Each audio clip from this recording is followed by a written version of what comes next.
যেই ব্যক্তি শুক্রবারে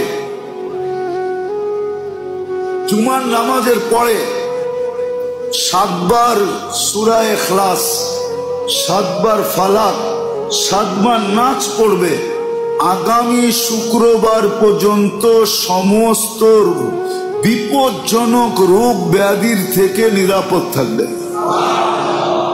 হাদিসে আছে। আর যদি আরো 7 বার সূরা ফাতিহা মিলায় নেয় তাহলে পুরো সপ্তাহ নিরাপদ থাকবে। তো থাকবে, পিছনের সব গুনাহ মাফ হয়ে যাবে। তোমার রহমতের সামনে আমার গুনার তো কোনো অস্তিত্ব নাই মওলা। আমার গুনাহ না হয় পাহাড় পরিমাণ হবে, বেশি থেকে বেশি আসমান পরিমাণ হবে, না হয় পুরা পৃথিবী পরিমাণ হবে। তোমার রহমত তো অগণিত, তোমার রহমত তো অসীম, তোমার রহমত তো আনলিমিটেড। এবার রব্বে করিম বলে, তাহলে ঘাবড়াস কেন, তাহলে মন ছোট করস কেন? আরে গুনাহ করেছো তো করেছো, কি হয়েছে? একবার তো তওবার মাধ্যমে আমি রবের দরবারে ফিরে আই। মওলা ফিরে আসতে পারবো তো? দরজা কি খোলা আছে?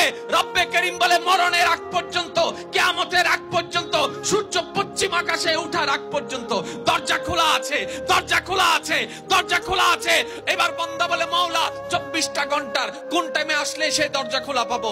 রব্বে করিম বলে, আরে ব্যাংকের দরজা খোলা থাকে নির্দিষ্ট সময়ে, অফিস আদালতের দরজা খোলা থাকে নির্দিষ্ট সময়ে, এমনকি ঘরের দরজাও খোলা থাকে নির্দিষ্ট সময়ে, এর বাইরে যাই না।